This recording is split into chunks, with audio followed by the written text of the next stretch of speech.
Let us interrogate the calendar of man for a moment.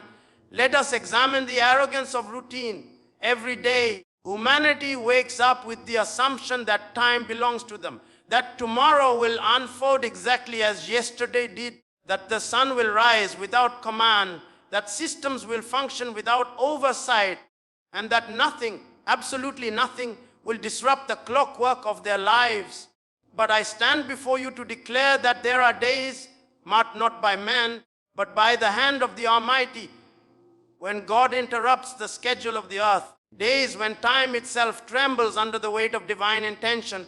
And August 2, 2025 is one such day. This will not be a normal day, not because a man declared it so, not because the news media predicted an event, but because heaven has placed its finger on the fabric of time and said, this is the day I shall speak differently. Understand this, when God speaks, time listens. Systems shift, invisible dimensions open, and the wise do not treat such a day with casual indifference. The tragedy of our generation is that we have become desensitized to divine timing. We have clocks, but no discernment. We have calendars, but no spiritual urgency.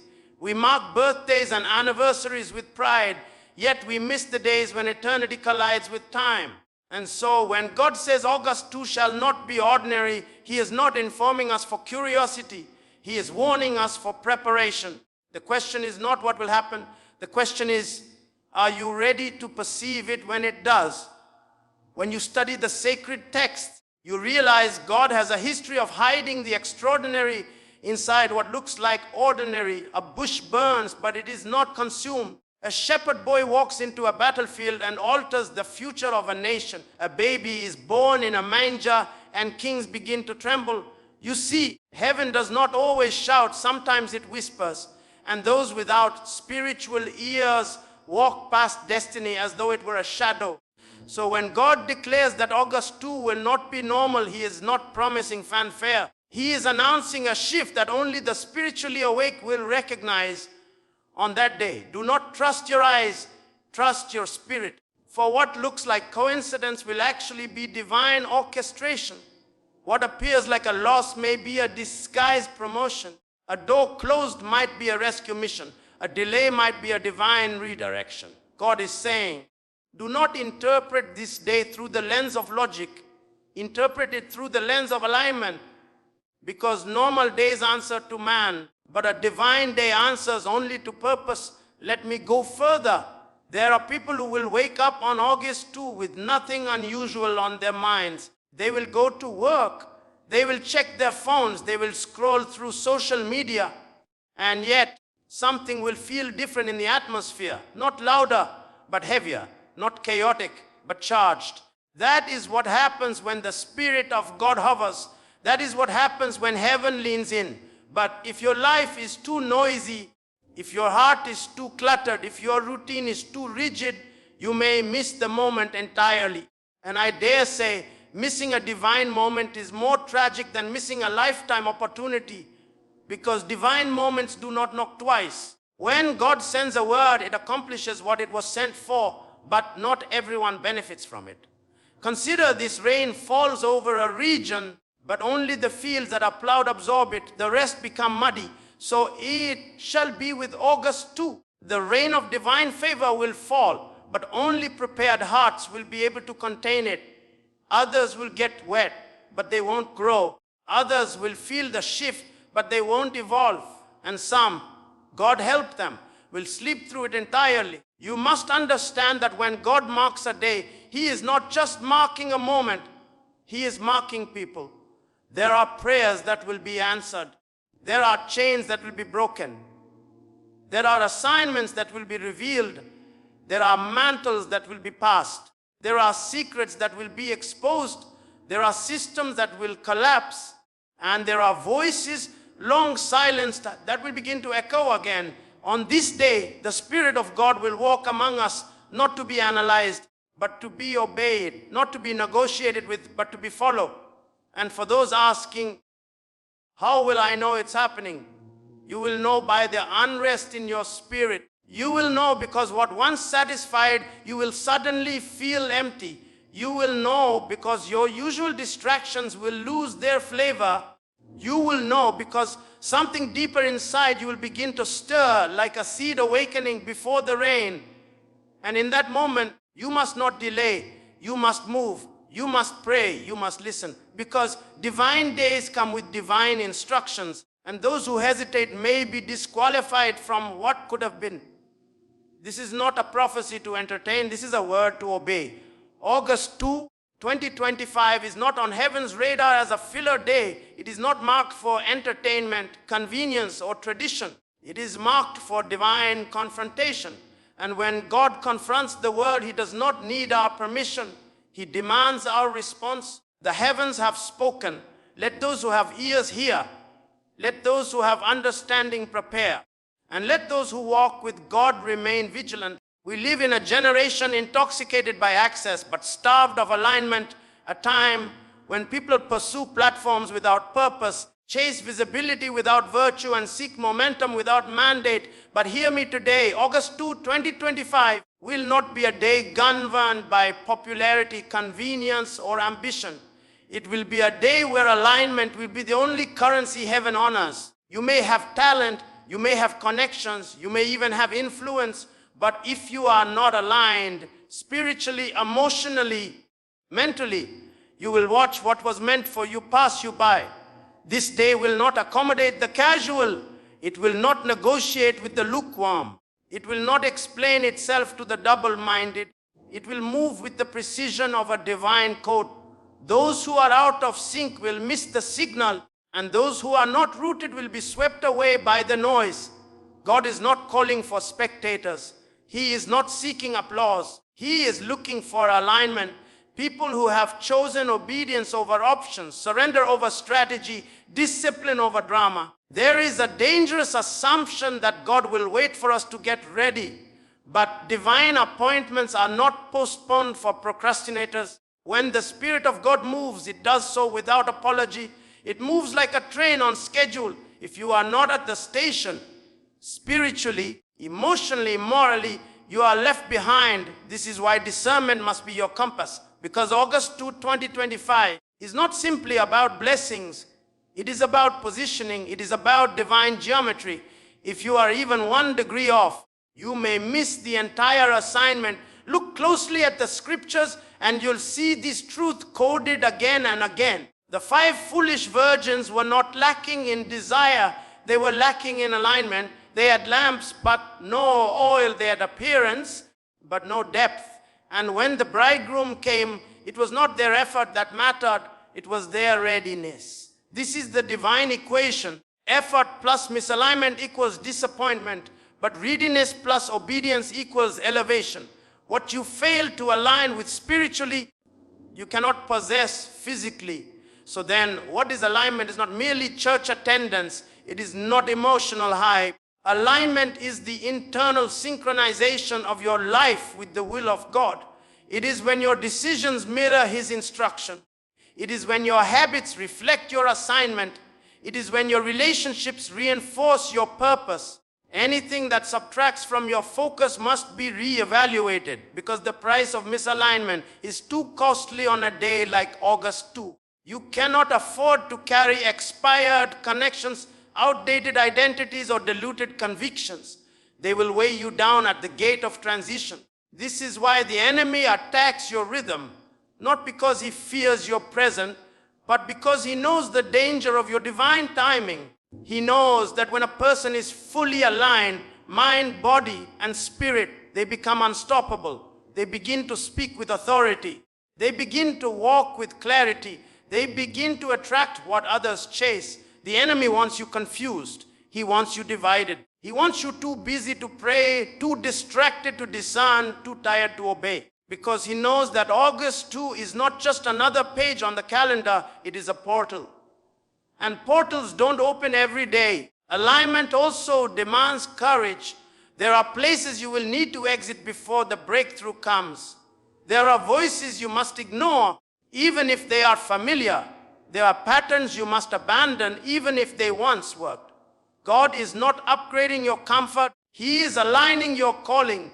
This means you may lose some conveniences in exchange for clarity. You may lose applause in exchange for authority. But when the heavens move, the obedient rise.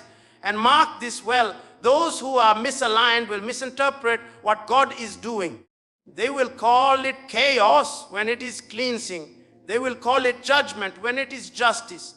They will resist what they should receive and cling to what they should release. Misalignment distorts discernment, and distorted discernment births rebellion. There is a subtle danger here, because misalignment doesn't always look like rebellion. It often masquerades as wisdom. People will say, this isn't the right time. Let me pray about it more. Let me gather more information. But they are not seeking clarity. They are avoiding responsibility. When God speaks, hesitation is disobedience in slow motion. And on a day like August 2, even a delayed response can forfeit a generational blessing. So I urge you, audit your life. Examine your alignments. Are you where God called you to be? Are you doing what He assigned you to do? Are your words, your thoughts, your relationships, are they in harmony with heaven's rhythm? Because this is not a time for spiritual freelancing. This is not a season for double lives and double minds. Heaven is calling for integrity, for wholeness, for alignment. Some of you have been feeling the restlessness already. You've been sensing the shift. You've been hearing the call to separate, to consecrate, to elevate. That's not your imagination. That's your spirit being summoned into position. Don't ignore it. Don't silence it. Don't explain it away. Your destiny depends on how you respond in this moment. August 2, 2025 will not wait for anyone. It will pass through the earth like a wave, powerful, precise, and purposeful. And only those anchored in alignment will ride its momentum. The rest will either drown in confusion or remain dry in stagnation. The world rarely celebrates the hidden ones. The world is drawn to spectacle, to noise, to grandeur. It bows before the loud. Become the honors the visible. It rewards the marketed. But God operates with a different algorithm. He does not need to announce His champions before He crowns them. He does not require permission from men to promote His chosen. And on August 2025, something remarkable will occur, not in the palaces, not in the platforms, but in the shadows. The hidden ones will rise. There is a category of people who have walked faithfully in the background. Men and women who have served without recognition, prayed without applause, sacrificed without validation. Their names were not trending. Their voices were not amplified. Their faces were not on posters. Yet heaven has been watching. Every tear has been recorded. Every act of obedience has been archived. Every rejection they endured was a test. And now, the day of divine unveiling approaches. On August 2, God will not be unveiling celebrities. He will be revealing servants. But let us be clear, this revelation is not random.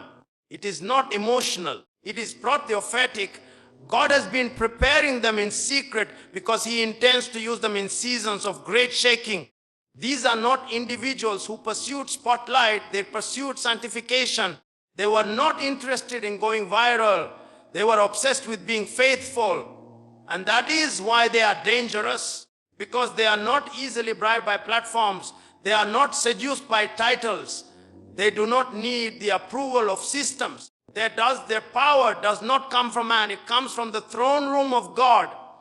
This rising will be uncomfortable for many because it will disrupt the status quo. The people who have been elevated by manipulation, sustained by alliances, and empowered by compromise will find that their time is up. On this divine day, God will expose and elevate in the same breath. He will pull back the veil and show who truly carried His heart. Some names will fall, not because of scandal, but because their season expired. And others will rise, not through endorsements, but through obedience. You see, there are moments when God resets the landscape, not gradually, not gently, with precision. And August 2 will be such a moment.